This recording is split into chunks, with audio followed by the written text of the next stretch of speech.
Jerry Mallory here for SB Nation and PrivateTrade.com. Let's talk defensive tackles. A lot of things could be different for this team when we roll around next year. Sue might be gone. Fairley might be gone. One or the other. Aaron Donald could be here with the number 10 pick.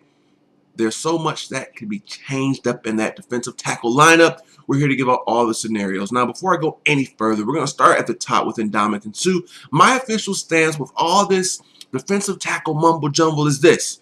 You re-sign Suh at all reasonable cost, okay? He's a generational player, a surefire Hall of Famer. He's never hurt. Nick Fairley's potential that hasn't been realized. Aaron Donald's potential. Suh is the guy. You keep him here if you can. Now, there isn't a guarantee that we can do that, though. Maybe he doesn't want to be here. I'm thinking him and his agent are demanding defensive end money. They're going to sit there and say, pay him as one of, if not the best, defensive lineman in the game. Forget about this whole defensive tackles make this amount. Yeah, Geno Atkins got $11 million last year. We want 14. You're paying him defensive lineman money. The Lions, they don't want to spend that much. I think ultimately they'll meet in the middle somewhere between 11 and 14 million. You're looking at about 12.5 million a year. I think that is what he'll end up signing for on an annual basis. Now, if you're determined that he's going to leave, well, you have options. You can let him walk. You have him for one more year of service, a contract year. Hard to say Suh will be more motivated than he already is, but you have him motivated Suh for one more year. Then maybe you're looking at Aaron Donald, potentially, as drafting him at number 10. But also letting him walk, you clear a ton of cap space. Now, you can also trade him. You're convinced this deal isn't going to get done. You know he wants to play maybe in Seattle, maybe in St. Louis. Maybe he wants to play for Tennessee Titans. Who knows? Well, you can always trade him.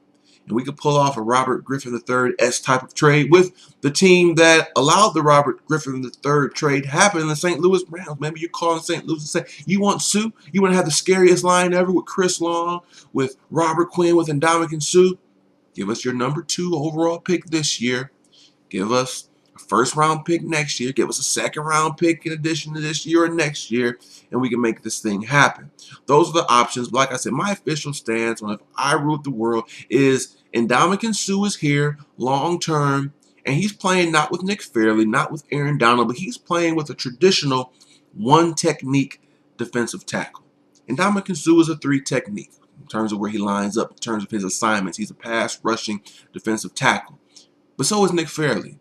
But so is Aaron Donald. I think back to your Minnesota Vikings where they had the Williams boys. You had Pat Williams as your 1-technique. You had Kevin Williams as your 3-technique. You've seen this type of scenario work and work well. Years ago, you saw it with the Carolina Panthers. Years ago, you saw it with the Jacksonville Jaguars. Even here with Corey Williams and Suh's, I think his most productive years early on when you had Corey Williams there. Now, Corey Williams could pass rush as well. But in many ways, Corey Williams lined up, and in his scheme, his assignments from defensive end of the ball as a defensive tackle was as a 1-technique defensive tackle, when Suh is your 3-technique. This is what I want to see happen. So this would mean that Nick Fairley's gone. But what if Nick Fairley stays because Ndamukong Suh is gone? I still don't want Aaron Donald. Again, Aaron Donald is a 3-technique player. So let's go over to Nick Fairley. Now we have some options with him. We want to motivate him. We want to see if he's worth it. Guys are saying he's gone no matter what after next year because if he has this huge year, then we can't re-sign him. Remember, though, we can sign him to a non-exclusive franchise tag. That would mean we'll be getting some draft picks doing this. We could franchise him and then deal him later to a new team. So we don't have to just lose him completely no matter what next year. He has a down year. We can sign him at a more reasonable rate. If he has this great year that people think, yeah, he probably is going to be gone because you're not going to be paying him and Suh. But at the end of the day, you can still get something for him via the trade.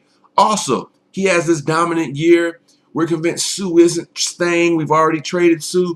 Well, you can give that big money to Fairley. I'd still be worried about that. I wouldn't lean toward that. So in either scenario, I think after next year, either Suh's your long-term 3-technique defensive tackle, or Fairley's your long-term 3-technique defensive tackle.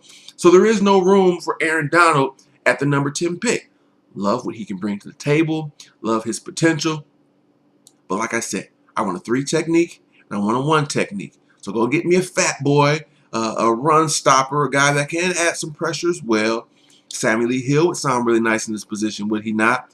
Give me a new age Corey Williams, and this is what I want to happen at defensive tackle. Now, if some odd reason we've traded Sue, and we know Nick Fairley isn't going to come back, you know, bottom line is this. Now at number 10, then Aaron Donald is an option because you're saying starting in 2015, he is my 3 technique.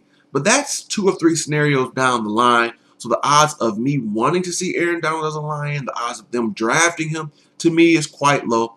And at the end of the day, he'll be somewhere else. Hopefully, though, not with the Chicago Bears. I really like this guy. Don't get me wrong. Tons of talent. So that's just my 2 cents on the defensive tackle position. Adding in Sue not showing up for camp.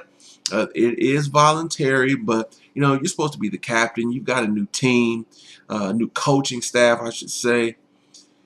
Get the job done. Hopefully this contract gets signed soon.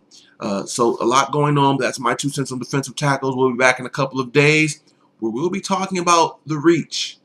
The reach in the NFL draft. Seattle Seahawks did it a few years ago with Bruce Irvin. Some guys think that worked well.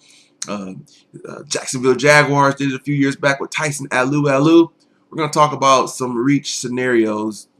Don't have a dirty mind after I say that. I know it's kind of hard for some of you not to. We're going to talk about some reach scenarios for the Detroit Lions at number 10. So look out for that. I want to thank each and every one of you for watching. What is your 2 cents? If you had your druthers, if you ruled the world, what would be the perfect defensive tackle scenario for the Lions this year and moving forward? Leave that comment, subscribe, keep watching. I want to thank each and every one of you, as always, for tuning in. And until next time, this has been Jerry Mallory for SB Nation and PrivateDetroit.com.